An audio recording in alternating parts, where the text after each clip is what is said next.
the last time I really, really did that was for the Iron Man screen test when there were these 3 scenes that I could have been off book in 2 days, but I just went crazy on them for 2.5 months. This time I needed the 3 to 5 months. So I, again, like theater, I started with the words and I knew that I wanted to do enough physically to be different. I knew that in black and white, getting the right shape would be good and losing the right amount of weight and moving a certain way. And again, like I know this kind of person, I know the political animal. And then it's just watching what else is going on, like watching Killian, like, okay, that's Mozart. So that's what he's doing. And I have to be this other thing. So it was also great because I got a lot of perspective on, people through the years coming into play. Oh, the great Tony Stark. I mean, it's all, we're all kind of doing the same thing. And I hate it when people poo-poo a genre because they're all hard and they're all high art when they're done well. But I just remember that it was the text. It was really thinking about, he didn't want voices. He didn't want accents. He didn't want makeup. He didn't want anything. Yeah. He wanted the very least amount of interaction with the department heads as possible. But even by the time you're going on set and they're like filling in my earring hole with stuff just so that you couldn't see in an extreme close up because he wouldn't have one. I was like, God, they're really paying attention to detail here. So why don't I? And it was really freeing because you know me. I'm I, very ectomorphic. I don't like to be constrained. I know, And it's all Chris wanted. So but I thought, it's well, this is going to be hard but easy. but you I'm so back to happy. that discipline. It's transformative. I didn't see Robert Downey Jr. in there. I didn't see it, and I didn't see that, and it was so exciting, and it's so interesting because it was that containment. You have the comedy, the movement. I remember every time we work together, you have prop set, you have this, you're moving from there to there to there. It's bop bada boom bada boom, and it's electrifying.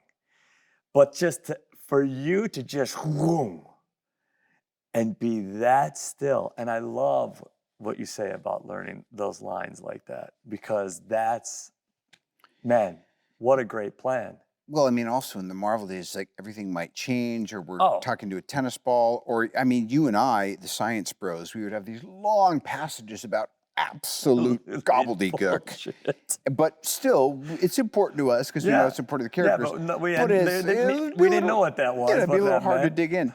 I mean, we would just drive each other insane on set, going like, "Why can't I retain this?" But again, we know when it's time to tighten things up a little bit.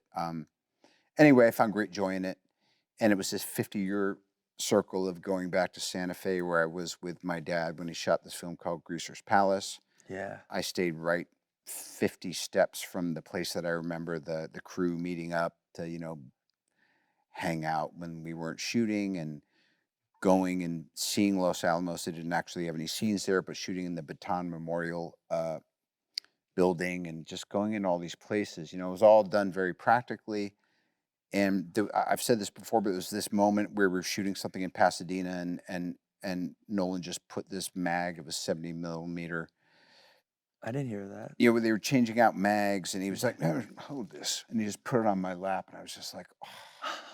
Because Film. yeah, will continue to love, and am happy to eventually, in some way, re-engage with sci-fi fantasy. It's got its own upside, but anything that over time takes you further and further away from the experience of just the hardware of what it is we do, Yeah, man. which is these machines, these souls, that sensitive metal, which is why it was also beautiful just to be shooting on film, not digital. I got used to digital after Zodiac because I knew if Fincher's doing it, it's not going away. Yeah. And is it more efficient? Yes, but you lose those natural rhythms of changing out the mag. Yeah, And man. there was just those little times when everyone kind of Had to stop. socialized, and even the clapper loader knew, like, he was kind of like hitting the brake bell, or if not the brake bell, it was like running a metronome on the rhythms of this mode of working. I, So I it was agree. all that stuff. We have this we have the Marvel universe. We have the we have all of this product that is either already part of something or a brand. And then you have Oppenheimer come out, which is completely original kind of source material.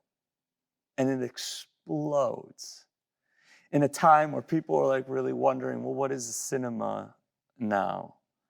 After Marvel, after franchises, you know, after IP, what is cinema now? And what did you feel and think about that? It's kind of exceptional. Looking back now, I think about Robert Pattinson being in Tenet, which I thought, wow, it's another great Chris Nolan movie. It happened at the worst possible time. There was the fracturing with the studio, all this stuff. And Pattinson gives him unwrap Oppenheimer's letters. These moments in life where you realize the inception of something occurred in the most organic way. And also, Pattinson in Tenet was an incredible departure for him. Yes. So, this incredible departure from one of our younger peers turns into him making a personal gift to arguably one of the greatest directors of his generation. Turns into him deciding that it's sticking with him. And then I always wonder if something about the organic nature of how something starts and how pure it is, and the confidence of the people who bring it forward is isn't a great contributor. And then there's just that thing, zeitgeist, whatever you want to call it. And honestly, I would be every bit as proud if it hadn't broken even or just done pretty good. But I think the great thing is it speaks to our taste, the audience's taste for novelty and for craftsmanship, which is again why I'm telling you, I mean, Poor Things is already making a splash as it's on the horizon of coming out. And whether this airs, but it'll be after people have already seen this. I mean, you're next, buddy. That's We'll all I see. got to say. We'll see. Well, it's so fantastic. Thank you. Yeah. Some people say, "Oh, I don't know if it'd be for everyone." I go, then maybe you don't know everyone.